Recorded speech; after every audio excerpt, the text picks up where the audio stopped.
Good morning students. BST में chapter first अपना चल रहा है, जॉब एंड होने की तरफ है।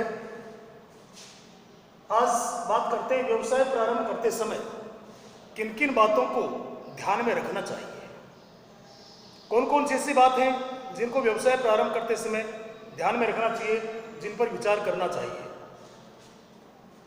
नंबर 1, व्यवसाय के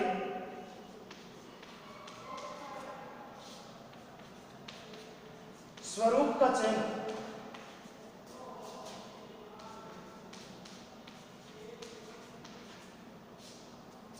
व्यवसाय के स्वरूप का चयन किसी भी उद्यमी को व्यवसाय प्रारंभ करने से पहले उसकी प्रकृति को, उसके आकार को ध्यान में रखना चाहिए।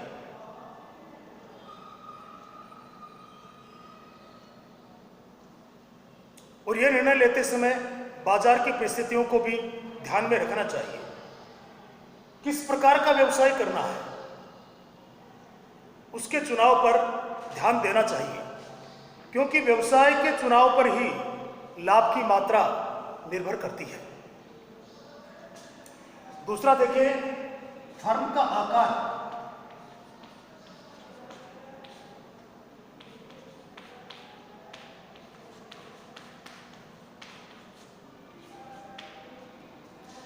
फर्म का आकार व्यवसाय प्रारंभ करते समय व्यवसाय का आकार, उसका विस्तार ऐसा महत्वपूर्ण निर्णय है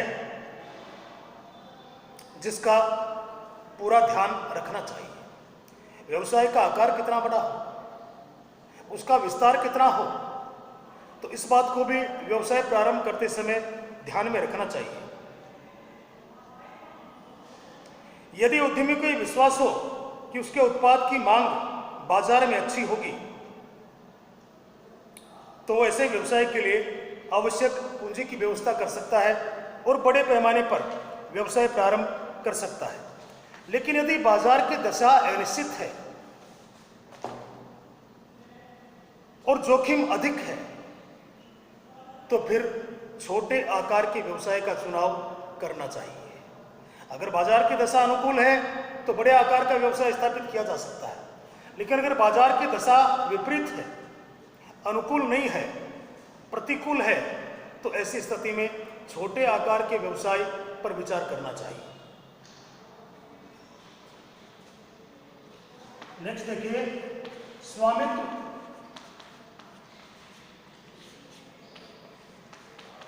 के स्वरूप का चुनाव।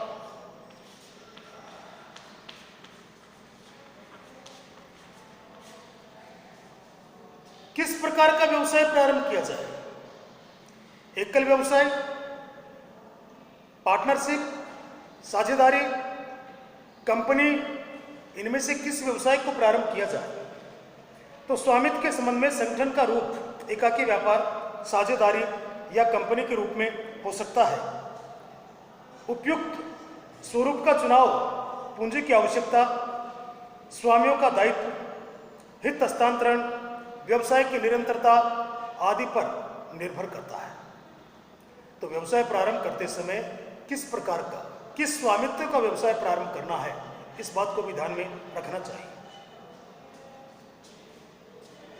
नेक्स्ट देखिए, उद्यम का स्थान।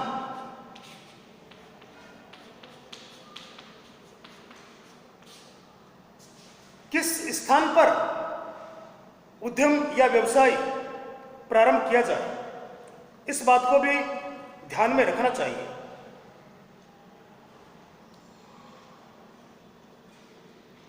अब व्यवसाय कहां प्रारंभ किया जाए?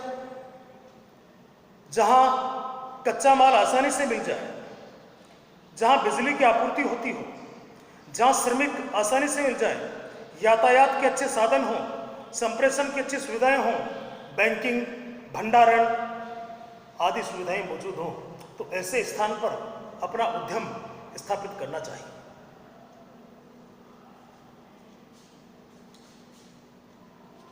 नेक्स्ट, वित्त व्यवस्था।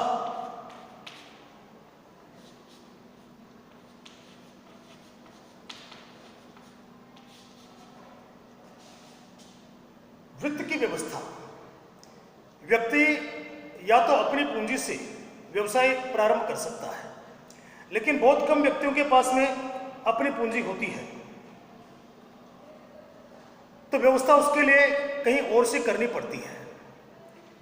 वित्त व्यवस्था से अभिप्राय प्रस्तावित व्यवसाय को प्रारंभ करने और उसकी निरंतरता के लिए आवश्यक पूंजी की व्यवस्था करने से है। पूंजी की आवश्यकता क्यों होती है? पूंजी की आवश्यकता स्थायी संपत्ति जैसे भूमि, भवन, मशीन आदि के लिए होती है, और चालू संपत्तियां जैसे कच्चा माल, देनदार, तैयार माल का स्टॉक आदि में निवेश करने के लिए भी पूंजी की आवश्यकता होती है। दैनिक खर्चों का भुगतान करने के लिए भी पूंजी की आवश्यकता होती है। तो ये देखना पड़ेगा कि इन सब के लिए वित्त की व्यवस्था कहां से होगी, तो इस बात को भी ध्यान में रखना चाहिए। नेक्स्ट देखिए, भौतिक सुविधाएं।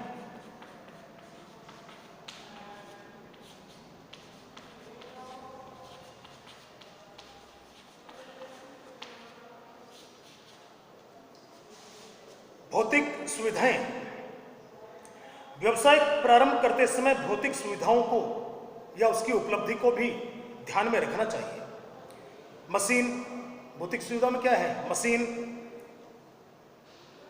साजो सामान, फर्नीचर और अन्य सहायक सेवाएं भौतिक सुविधाओं में शामिल की जाती हैं।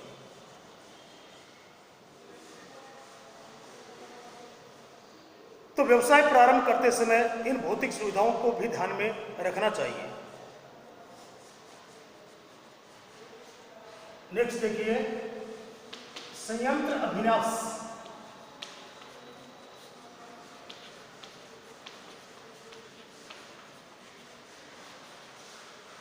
संयंत्र अभिन्यास, प्लांट लेआउट, प्लांट का नक्शा तैयार करना। जब भौतिक सुविधाओं की आवश्यकताएं निश्चित हो जाएं, तो उद्यमी को संयंत्र का एक ऐसा नक्शा तैयार करना चाहिए जिसमें सभी आवश्यक सुविधाएं शामिल हों।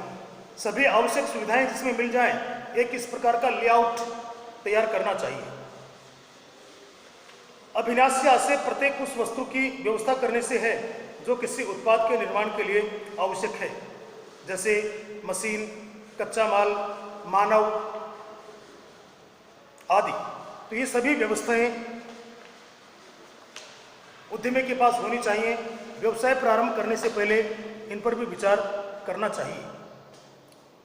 नेक्स्ट देखिए, वचनबद्ध कामगार।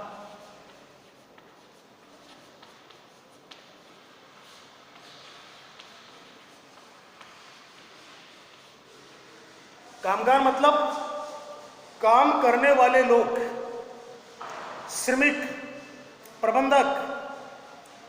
प्रत्येक उद्यम को विभिन्न कार्यों को पूरा करने के लिए सक्षम और वचनबद्ध कामगारों की, कार्य करने वालों की, कार्यकर्ताओं की आवश्यकता होती है, ताकि भौतिक और वित्तीय साधनों को वांछित उत्पाद में परिवर्तित किया जा सके। अतः उसे कुशल श्रमिकों की आवश्यकता होती है और ऐसे कर्मचारियों की, ऐसे श्रमिकों की पहचान करनी चाहिए। नेक्स्ट देखिए, कर संबंधी योजना।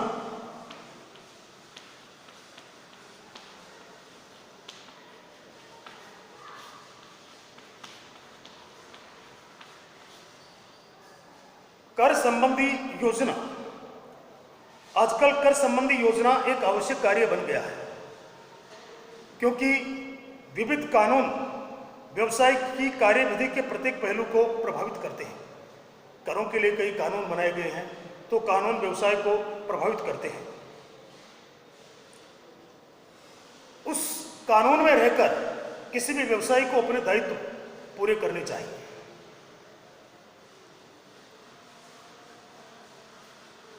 और नेक्स्ट देखिए, उद्यम प्रवर्तन।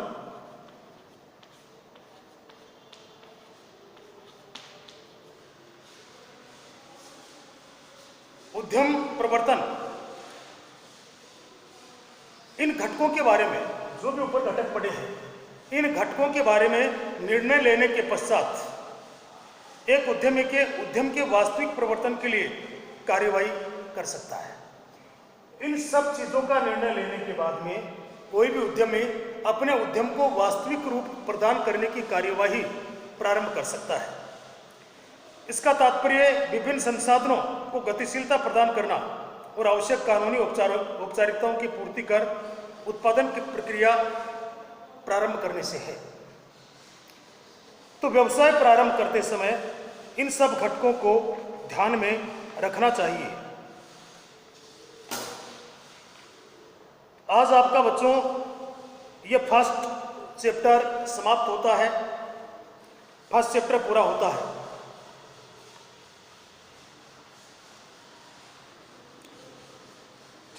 क्वेश्चन आंसर की जहां तक बात है,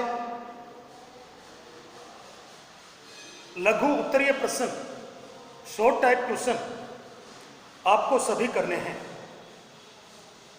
और दीर्घ उत्तरीय long type question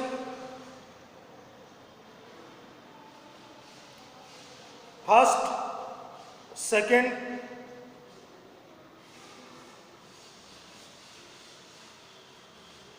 fifth, sixth और सेवंथ, ये लॉन्ग टाइप क्वेश्चन आपको होमवर्क के लिए होमवर्क की कॉपी में आपको ही करने हैं।